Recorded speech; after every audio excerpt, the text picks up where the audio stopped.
Welcome all of you to Sahi English tutorials at English classes. Today we are going to discuss the poem The Soldier. And before doing the poem, we would like to go through the poet. And our poet is Rupert Brooke. Rupert Brooke साहब जन्म हुआ था इनका 1887 में, 1915 में इनकी मौत हो गई।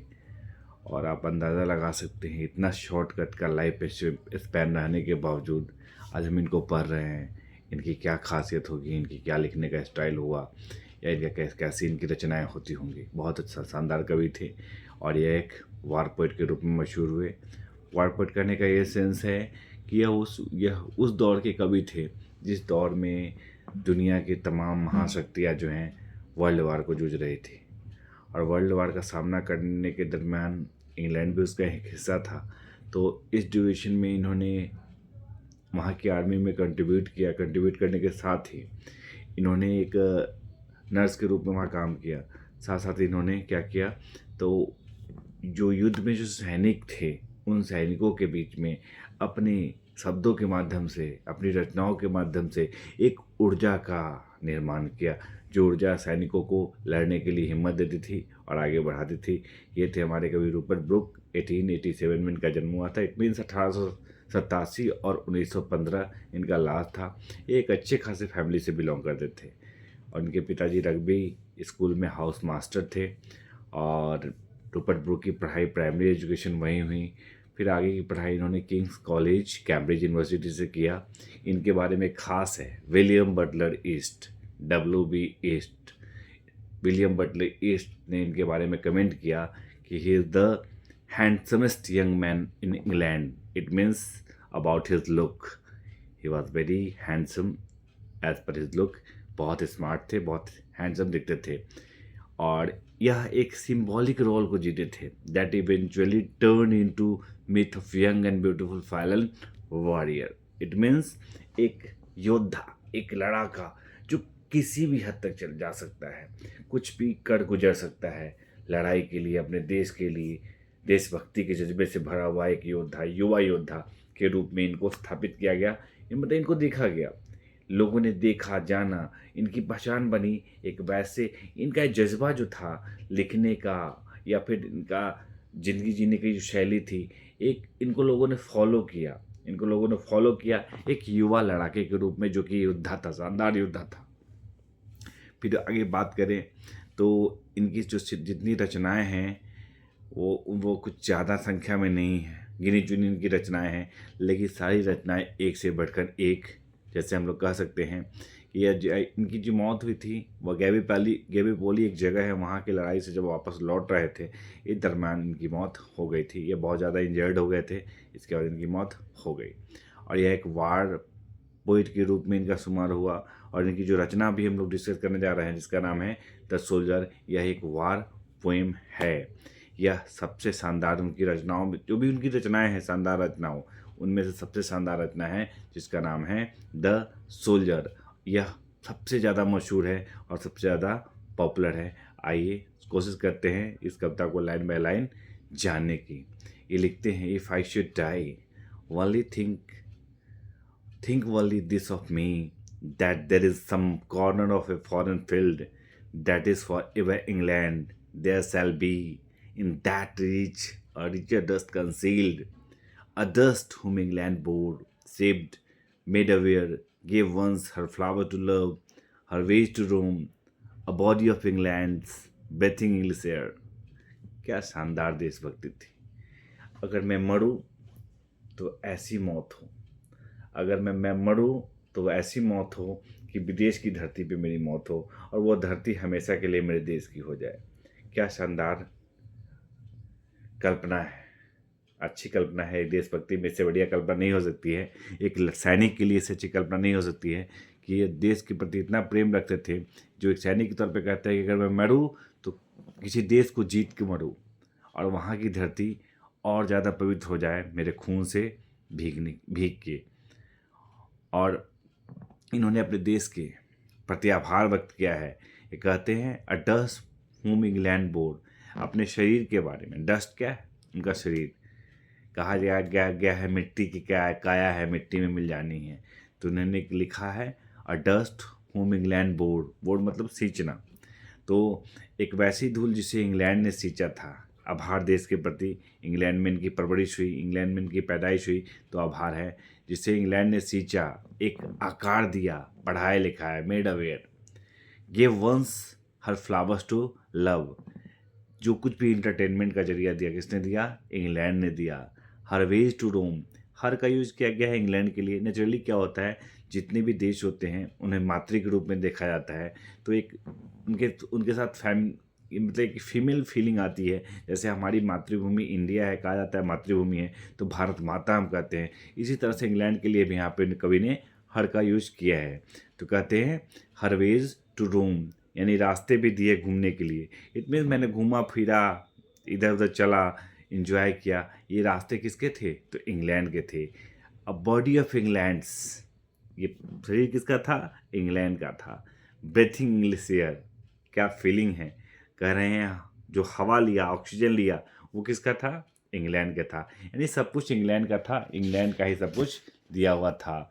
एंड थिंक, और कहते हैं वास्ट बाई रिवर, नदियाँ किसकी थी? इंग्लैंड की।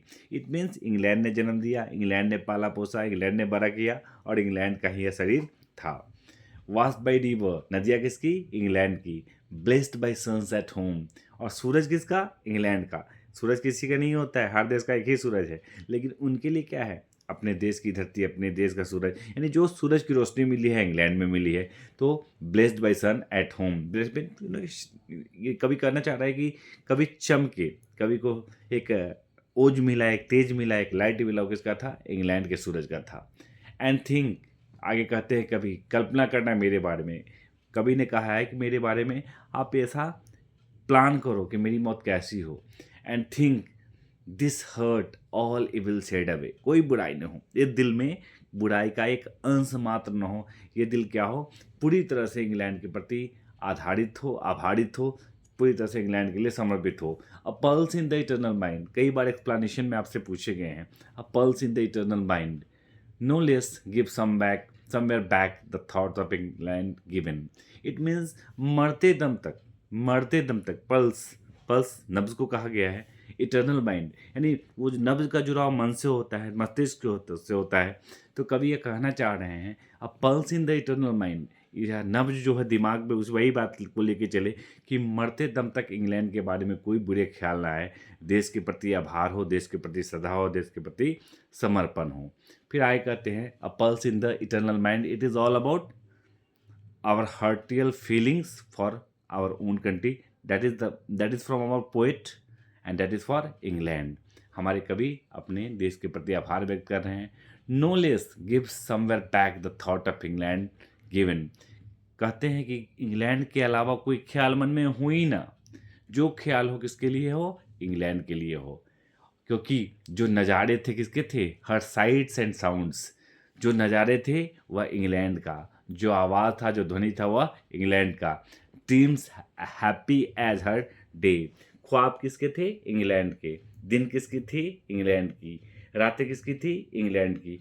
क्या शानदार देशभक्ति का एग्जाम्पल देखने को मिल रहा है हम लोग को ये कविता में। ये बहुत ही शानदार कविता है, बहुत ही खूबसूरत कविता है, और एनर्जी भरने वाली कविता है। फिर आए कहते हैं एंड लाफ्टर, ठहाके किसके? इंग्लैंड के। लर्न ऑफ फ्रेंड्स, दोस्तों की शिक्षाएं, जो शिक्षाएं मिली हैं, जो मित्रों से शिक्षाएं मिली हैं, वो मित्र कहाँ के होंगे? इंग्लैंड से। तो वो रिलेशंस कहाँ के होंगे? तो इंग्लैंड के। एंड जेंटलनेस, उदारता, वो कहाँ का होगा? इंग्लैंड का। हालांकि मुझे नहीं लगता कि इंग्लैंड, पर्सनल कमेंट है, इंग्लैंड, खैर इंग्लैंड इतना भी अच्छा देश नहीं है, क्योंकि हमारे इंडिया के साथ इंग्लैंड ने जो किया है, या पूरे ग्लोबल वर्ल्ड के साथ जो किया है, हर कोई जानता है। फिर भी एक देश प्रेमी कैसा होता है, इसकी कल्पना हम कर सकते हैं कि हमारे कवि रूपर्ट ब्रुक ने अपने इंग्लैंड देश के प्रति जो आभार जताया है, उससे कहीं ज़्यादा हम भी अपने देश के प्रति आभारी हो। कहते हैं in heart at peace under an English heaven, कहते हैं दिल में शांति हो, कैसा? तो इंग्लैंड के लिए। और स्वर किसका हो? इंग्लैंड का। ये कविता यहीं पे ख़त्म होती है ना। ये कविता क्या है? तो ये कविता एक सोनेट, कविता क्या है? एक सोनेट है। सोनेट क्या होता है? आप सभी को मालूम होना चाहिए कि जो 14 लाइन की कविताएं होती हैं, उसे सोनेट कहा जाता है। और अगर आप गौर करेंगे तो इस कविता को 2 पार्ट में बांटा गया है, 2 स्टेंजा में बांटा गया है। एक स्टेंजा है जो 6 लाइन का है और एक स्टेंजा है जो दूसरा वाला 8 लाइन का है।